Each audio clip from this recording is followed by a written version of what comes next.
Don't let them control you. These words might seem simple, almost obvious, but their meaning is deeper than most of us realize. Every day, we navigate a world full of influences. Some are obvious, some are subtle. Some whisper in the quiet of our minds, shaping our thoughts, our decisions, our very sense of self. And often, we don't even notice it. Yet, the truth is that the power to define our own lives, to make choices based on our own values, to act according to our own conscience, is not something that should ever be given away freely. It is earned, protected, and exercised with deliberate awareness. Understanding this is the first step in freeing yourself from the invisible hands that try to guide you without your permission. Control comes in many forms. There is the overt kind, where someone explicitly tells you what to do. And then there is the subtle kind, the kind that sneaks in disguised as advice, expectation, or social norm. It creeps into our lives in the things we read, the images we see, the conversations we have.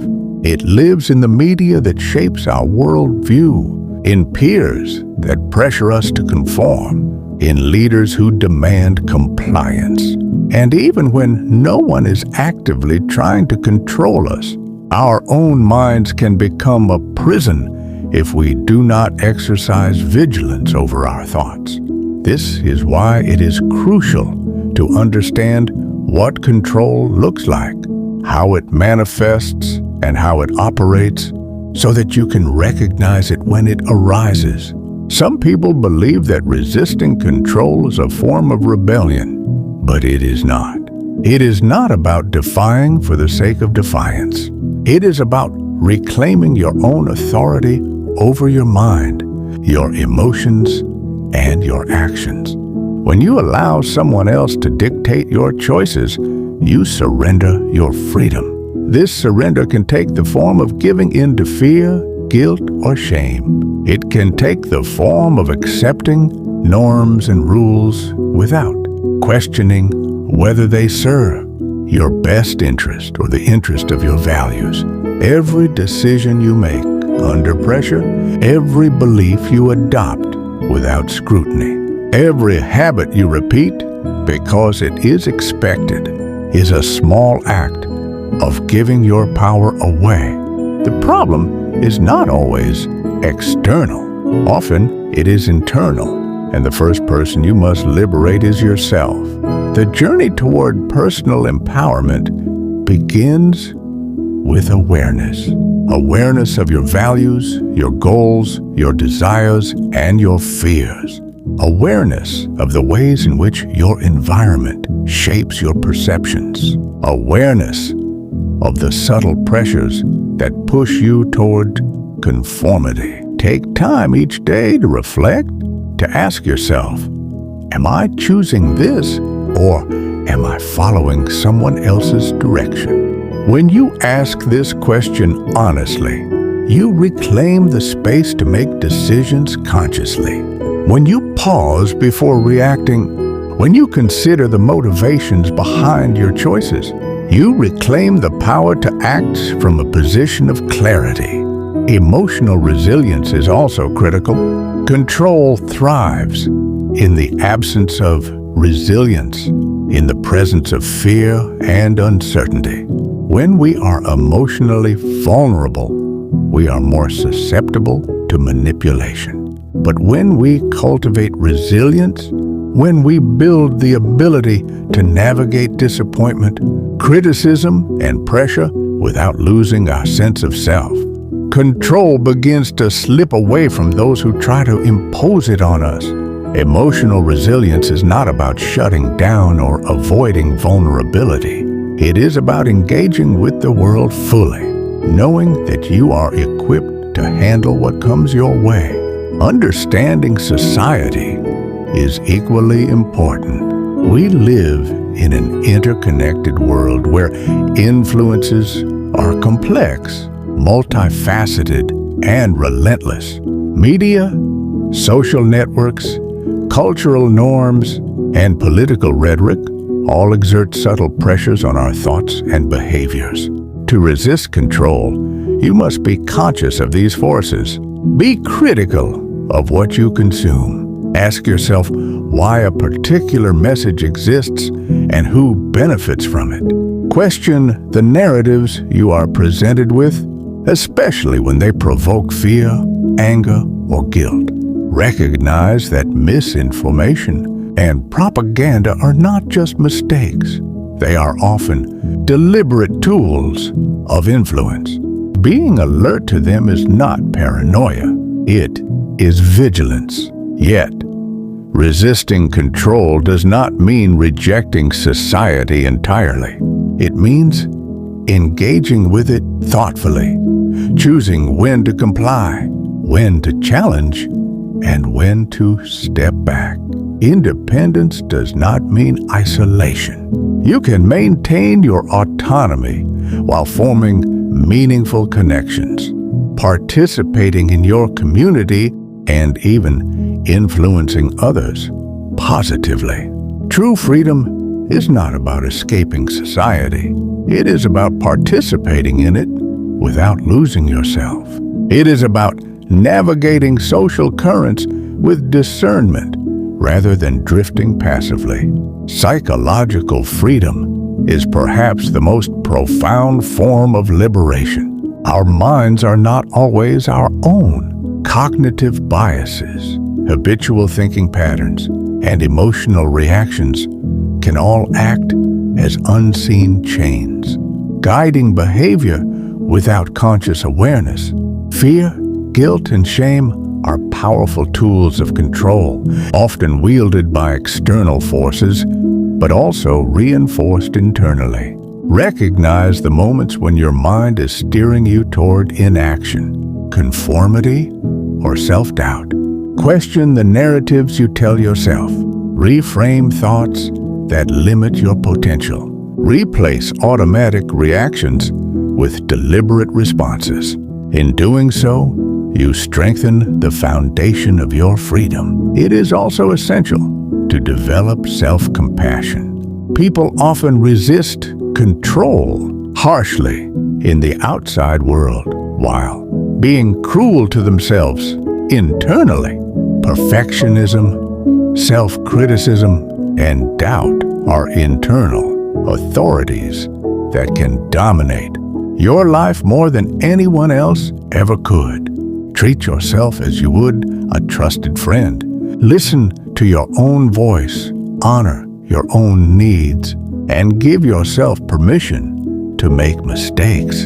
Internal control is just as insidious as external control, and the antidote is kindness toward yourself combined with rigorous self-reflection. Every act of resistance, no matter how small, matters. Saying no to a request that doesn't align with your values, questioning a widely accepted belief, pausing before reacting to emotional manipulation.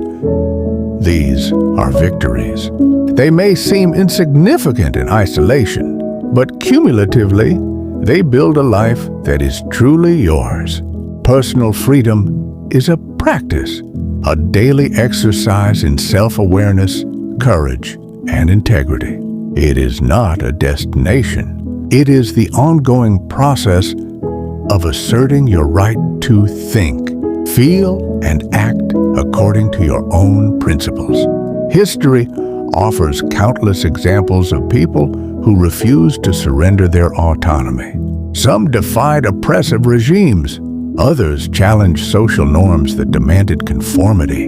And still, others resisted internalized limitations, overcoming mental and emotional obstacles to live authentically. In every case, the common thread is awareness and courage. They understood the forces trying to control them, and they chose to act in alignment with their own truth, regardless of the cost. You, too, have this power. Let this speech serve as both a warning and an encouragement. The forces of control are real, but they are not invincible. Awareness is your shield. Critical thinking is your sword. Emotional resilience and self-compassion are your armor. Every moment you practice self-reflection, question a narrative, or make a choice aligned with your values, you reclaim a piece of your freedom. Do not underestimate the importance of small acts. Freedom is not given. It is taken and defended continuously. And remember, autonomy is not just personal, it is contagious. When you resist control thoughtfully and compassionately, you set an example for others. You inspire those around you to question, to reflect, to reclaim their own agency. Your freedom strengthens the fabric of society, because a society of individuals who think, question, and act consciously is stronger, more resilient, and more just. So, do not let them control you. Do not let fear, guilt, shame, or social pressure dictate your path. Observe the influences around you, question them, and decide deliberately how to respond. Protect your mind, nurture your heart, and act from a place of conscious choice. Your life is yours, not a script written by someone else. Stand firm, think critically, and act courageously. The power to define your existence is in your hands. It has always been in your hands. Claim it, protect it, live it fully every day. Make decisions that reflect your truth. Speak your mind, even when it is uncomfortable. Choose actions that align with your values, even when they go against the tide. When others try to steer you, pause, breathe, and remember that you are the captain of your own mind. This is not arrogance, it is responsibility. And with this responsibility comes the profound satisfaction of living authentically, free from the unseen chains that seek to bind you. No one can grant you this freedom. It is yours to take. No one can maintain it for you. You must nurture it every day. And no matter the pressures, the setbacks, or the obstacles, you have the power to resist, to reflect, and to act. The world may try to control you. Society may try to shape you, and even your own mind may attempt to limit you. But when you act with awareness, courage, and integrity, control slips away from those who would impose it, and you step fully into your own life. Remember, freedom begins in the mind. Every thought you examine critically, every habit you question, every fear you face intentionally is a brick in the foundation of your autonomy. Do not wait for circumstances to grant you freedom. Create it within yourself. Build it, strengthen it, and defend it. Let this be your daily practice, your commitment, your mission. You are not powerless. You are not a passive observer in your life. You are an active participant, a conscious agent capable of shaping your destiny. And that is the greatest power you can possess. The power to choose, the power to act, the power to think freely, the power to live on your own terms. Do not let them control you. Do not give away your power. Stand firm. Think clearly. Act boldly. And live a life that is truly yours.